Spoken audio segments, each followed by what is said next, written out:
वास्तव में आज हमारे लिए बहुत ही अपार अर्थ का विषय है कि शिक्षा के मंदिर में जिले के शिक्षा के क्षेत्र के मालिक लगभग 225 राजकीय सीनियर सेकेंडरी स्कूल के मालिक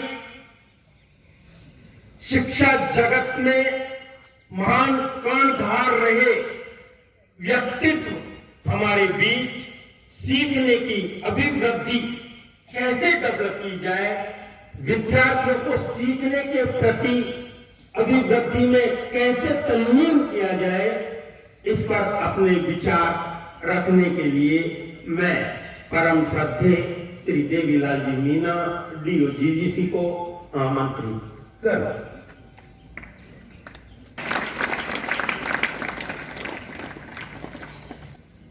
विद्वान यहाँ के गुरुजनों को मेरा सादर नमस्कार। आज के इस कार्यक्रम में मुझे आप लोगों से बात करने के लिए आमंत्रित किया, इसके लिए मैं सबसे पहले यहाँ के प्रधानाचार्य का जो काम देख रहे हैं रामके जी को धन्यवाद देता हूँ, आभार प्रकट करता हूँ कि उन्होंने इसके लायक समझा। साथियों, सबसे पहले पीएम श्री जो योजना के तहत आपके विद्यालय का चयन हुआ है, इसमें नवोदय विद्यालय, केंद्रीय विद्यालय प्लस हमारे स्टेट गवर्नमेंट्स के विद्यालय है, उनका भी चयन हुआ है। आपने सुना होगा तो वजीरपुर रोड पे जाते हमारा गवर्नमेंट सीनियर सेकेंडरी स्कूल सेवा, उसका भी इस योजना के तहत चयन हुआ है। प्यारे बच्चों, इस स्कीम के तहत जिस विद्यालय का चयन हुआ है तो उसमें बहुत सारा फंडिंग बजट आपके लिए, आपकी शिक्षा को और कैसे बेहतर बनाया जा सके, किस तरह से इसमें गुणवत्तापूर्ण, ये सब इसमें आगामी दिवसों में, आगामी वर्षों में स्टेप टू स्टेप होनी है और निश्चित रूप से उसका फायदा आपको मिलेगा। गुरुजनों के लिए मैं इस अवसर पर यह कहना चाहूंगा कि हम बड़े सौभाग्यशाली है कि हमने एक ऐसे पेशे से जुड़े जहां हमें मेहनत के बदले अच्छी तनख्वाह सरकार दे रही है, और दूसरे अगर हम मन से पूर्ण निष्ठा के साथ अगर बच्चों को शिक्षा दे, अपने बच्चे समझ के, तो उन बच्चों की, उन अभिभावकों की हमें दुआएं भी मिलती है। जो हमारा बोनस है, बोनस उसी को मिलता है जो कुछ हटके कार्य करता है। तो निश्चित रूप से यहां भी बहुत सारे गुरुजी ऐसे हैं जो बच्चों के प्रति पूर्ण समर्पण भाव से कुछ एक्स्ट्रा अलग करना चाहते हैं, तो वो बोनस के पात्र हैं, वो दुआओं के पात्र हैं। उन्हें बहुत सारी, आज नवोदय विद्यालय के हम नाम सुनते रहते हैं, इस नवोदय विद्यालय से आईआईटी में सीनियर के साथ, नीट में, अन्य बहुत सारी प्रतियोगी परीक्षाएं होती है, उनमें चयन होते हैं। आपने भी सुना होगा, मैं कई बार अखबार में पढ़ता रहता हूं, शायद वो पुणे का नवोदय विद्यालय, वहां से हर साल सीनियर के साथ 10, 20, 25 बच्चों का आईआईटी में, नीट में सिलेक्शन होता है। तो निश्चित रूप से वहां का स्टाफ कुछ एक्स्ट्रा करता है, बाकी बाकी आप ये मान के चले, आप अपने आप को सौभाग्यशाली मान के चले, और ये भी तय है कि आप अन्य विद्यार्थियों से कुछ हटके हैं, आप में कुछ एक्स्ट्रा क्वालिटी जिसकी वजह से आपका इन विद्यालयों के लिए परीक्षा दी और चयन हुआ। बहुत अच्छा वातावरण, आपको सारी नियमित दिनचर्याएं आपकी फिक्स होती है, ये मिला। यहां नहीं, पूरे ऑल इंडिया में नवोदय विद्यालय बहुत अच्छे अपनी साख रखते हैं, पहचान रखते हैं, और मैं तो एक जिला शिक्षा अधिकारी की हैसियत से ये उम्मीद करना चाहूंगा कि हमारा गंगापुर सिटी का नवोदय विद्यालय का झंडा ऊंचा रहे, बुलंद रहे, और वो तभी होगा जब स्टाफ और बच्चों की दोनों की मेहनत टीम भावना से काम करेगी। बच्चों, अब मैं थोड़ा सा आपसे ये छोटी बच्चियां बैठी हैं, इनसे पूछना चाहूं बेटा कि हम यहां क्यों आए, आने का हमारा मकसद क्या है, बच्चियां बताएं। पहली लाइन में जो बच्चियां, कोई बताएं, हम घर छोड़ के यहां क्यों आए, हमारा उद्देश्य क्या है आने का? पढ़ने के लिए। हम घर छोड़ के आए, बच्चों, हमारे छोटे भाई बहन, हमारे बड़े, हमारी चाची, दादा, नानी, माँ, जो आपको प्रिय लगता है, उन सबका हम छोड़ के त्याग करके यहां आए हैं। किसके लिए? पढ़ाई के लिए। एक लक्ष्य बना के कि हम आ जाएंगे, पढ़ेंगे, एक अच्छी एजुकेशन प्राप्त करेंगे, और हम इस देश के अच्छे नागरिक बन के हमारे गुरुजनों का और हमारे मां बाप का नाम रोशन करेंगे। और ये ही आपको, आपके मां बाप, क्योंकि नवोदय विद्यालय में आप जब तक पढ़ेंगे, शायद यहां सारी शिक्षा फ्री है, आपसे कुछ लिए पढ़ जाता है, लेकिन नवोदय निकलने के बाद आप में से कोई दिल्ली रहेगा, कोई जयपुर रहेगा, कोई कहां रहेगा, उच्च शिक्षा भी ग्रहण करेगा। तब ये सोचे कि जिन मां बापों ने इतनी मेहनत मजदूरी करके अपनी कड़ी मेहनत का एक एक पैसा इकट्ठा करके आपकी शिक्षा के लिए लगाते हैं, और आपसे बहुत सारी उम्मीदें, आप यहां आए तब भी आपके मम्मी पापा बहुत सारी उम्मीदें, आपसे सपने सजे हुए कि मेरा बेटा, मेरी बेटी पढ़ने के लिए वहां गई है, अच्छा पढ़ रही है,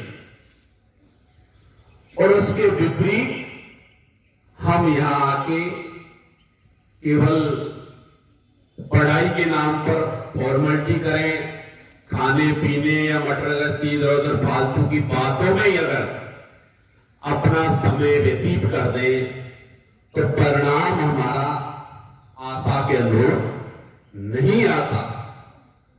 तब आपके मम्मी पापा के दिल पे क्या बीतती है?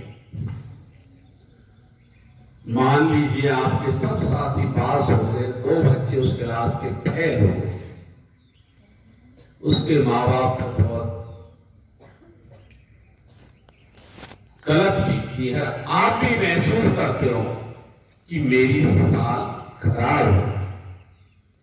प्यारे बच्चों, पढ़ाई का समय जिंदगी में बार बार नहीं आता। एक निश्चित समय है जब आप पढ़ सकते हो, एक निश्चित उम्र है जब आप शिक्षा ग्रहण कर सकते हो। ऐसा नहीं कि 25 साल के हो जाए और फिर के मैं नवोदय में एडमिशन ले लूं, अच्छा पढ़ लूं। 20 साल के हो जाए नवोदय में पढ़ लो, एडमिशन लो, ये पॉसिबल नहीं है। पढ़ाई की उम्र है। अब जिस बच्चे ने इस समय का सदुपयोग कर लिया, अच्छे से समझ लिया, वो जिंदगी में कभी मात नहीं खाएगा, उसको असफलता नहीं मिलेगी। अब समय का महत्व अगर आप समझना चाहते हो तो अपने आप को ये मान के चले कि आपको जाना था दिल्ली, ट्रेन आनी थी 8 बजे, आप पहुंचे 8:02 पर। ट्रेन वहां से निकल चुकी थी और उस 2 मिनट की वजह से ट्रेन निकल चुकी थी। तब आपके दिल पे क्या बीतती है, तब पता लगता है कि समय का क्या महत्व है। ट्रेन आपका इंतजार नहीं करेगी। अर्थात मैं ये कहना चाह रहा हूं कि समय आपका इंतजार नहीं करेगा, बल्कि आपको समय का इंतजार करना पड़ेगा कि कब मेरा वो समय आएगा जब मैं पढ़ लिख के मेरे मां बाप का, मेरे देश का, मेरे गुरुजनों का नाम ऊंचा करूंगा, रोशन करूंगा। वो समय का आपको इंतजार करना पड़ेगा और इंतजार भी उस टारगेट के साथ, उस लक्ष्य के साथ दिल में जुनून बैठाना। आपके गजेंद्र जी गुरुजी बहुत अच्छे वक्ता हैं। बहुत मंचों पर हमने इनको बुलाया, जैसा भी कह रहे थे, तो कोई पंक्ति में दोहराता हूं कि सपने वो नहीं होते जो हम नीमा में लेते, सपने वो नहीं होते जो हम नीमा में लेते। अरे सपने तो वो होते जो हमारी नीमा को ही हराम कर देते। उठते जागते अगर हमने टारगेट बना लिया कि मुझे तो इंजीनियर बनना ही है, डॉक्टर बनना ही है, आईएएस बनना है, तो हमने सपना टारगेट मजबूत कर लिया, तो उठते सोते जागते हमारा टारगेट ही अगर हमारे इर्द गिर्द दिमाग में रहेगा तो दुनिया में कोई ताकत नहीं जो हमारे लक्ष्य से हमें दूर कर सके। सोते जागते केवल हमारे दिमाग में वही रहना चाहिए। अब इसके लिए केवल सपने देखने से क्या मंजिल मिल जाती है? सपने देखने से मंजिल नहीं मिलती। जितना बड़ा सपना देखोगे उतनी बड़ी हमें मेहनत करनी पड़ेगी, उतनी कठिन हमें मेहनत करनी पड़ेगी, और जितनी कठिन मेहनत हम करेंगे उतनी बड़ी कामयाबी भी हमें मिलेगी। ये सत्य है। कई बार आप में से भी कुछ लोग, आपके अभिभावक भी कुछ सोचते हैं। हमारे बच्चे स्कूलों में हम देखते हैं कि प्रार्थनाओं के दिनों में हनुमान जी के ढोक लगा जाओ सुबह शाम, परीक्षा दो। अरे मैं तो ये कहता हूं, अगर हम साल भर अगर हनुमान जी के मंदिर में ही बैठे रहो और किताब को खोल के देखो ही नहीं, तो क्या आप क्लास के टॉपर विद्यार्थी हो जाओगे? क्या नहीं हो सकते ना। फर्स्ट डिवीजन भी आ जाओगे या नहीं आ सकते। कृष्ण भगवान ने भी क्या कहा था गीता में? कर्मण्येवाधिकारेषु फलेषु कदाचित्। कर्म करो, फल की इच्छा मत करो, क्योंकि हम जैसा कर्म करेंगे वैसा ही फल मिलेगा। जितनी कठिन हम तपस्या करेंगे उतना ही हमें अच्छा परिणाम मिलेगा। तो ये तय है, हमारे आराध्य देव इष्ट देव हमारा साथ देते हैं, इसमें कोई शक नहीं है। लेकिन इतना नहीं देते कि आपको बिल्कुल ही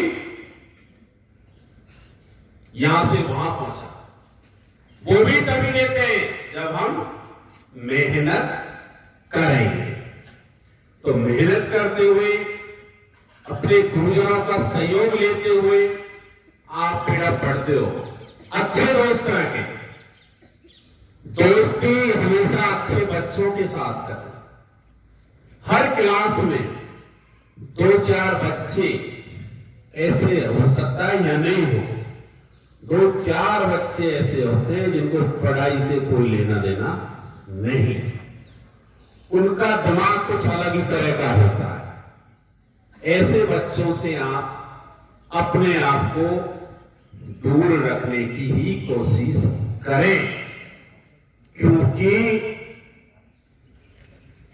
गलत बच्चे के संगत में रहेंगे तो आज नहीं तो कल कुछ ना कुछ उसके अवगुण हमारे अंदर भी आने हैं, ये तय है। चलो अब वो कैसे तय है आपको मैं बता देता। आप में से ग्रामीण क्षेत्र के बच्चे कितने हैं? देखो देखो, बहुत बढ़िया, सब ग्रामीण के बहुत अच्छे, नीचे हाथ करो।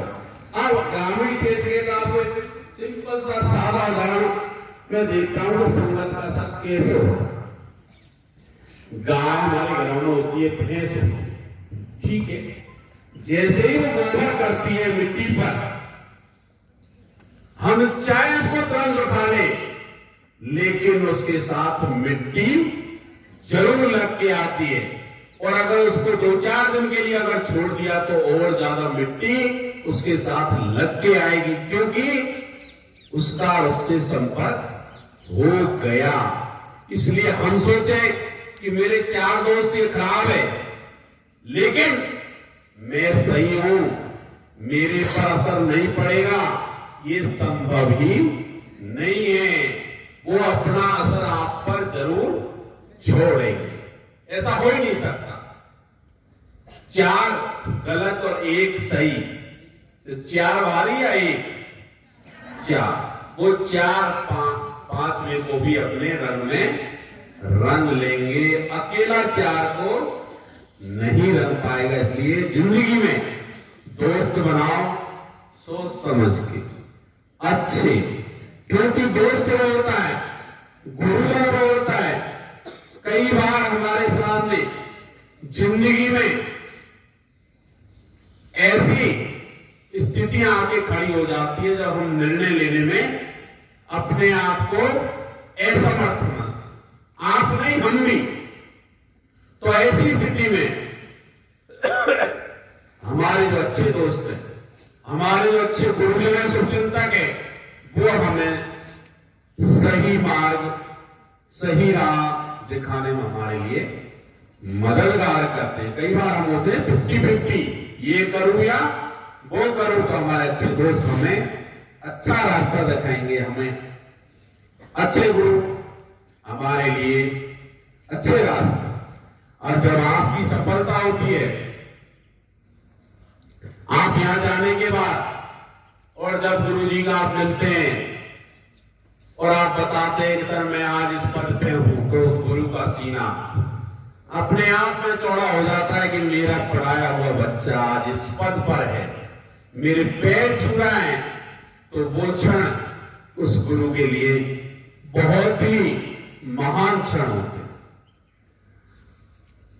गंगापुर हाई सेकेंडरी स्कूल है, यहीं 1200 बच्चे थे जब मैं आया, और 2-3 साल में रहा। तो बेटा ये संगमा 2700 का नामांकन मेरे 10th हुआ। पढ़े बच्चे, उनमें से कोई नीट भी कर रहा है, कोई मेडिकल कर रहा है, और उससे बहुत सारा 26-27 साल की मेरा सेवा का अनुभव है। ये सारा कुछ किया, लेकिन मैं गुरुजियों के लिए, यहां जो सब गुरु जी है, मैं ये कहूंगा, कभी इन बच्चों को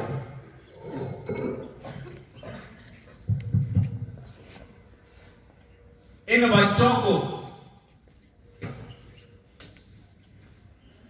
जिन्हें अपने माँ बाप ने आपके भरोसे पर छोड़ा है, केवल और केवल आपके भरोसे पर छोड़ा है, तो इनके प्रति कभी भी दिमाग में ये नहीं लाएं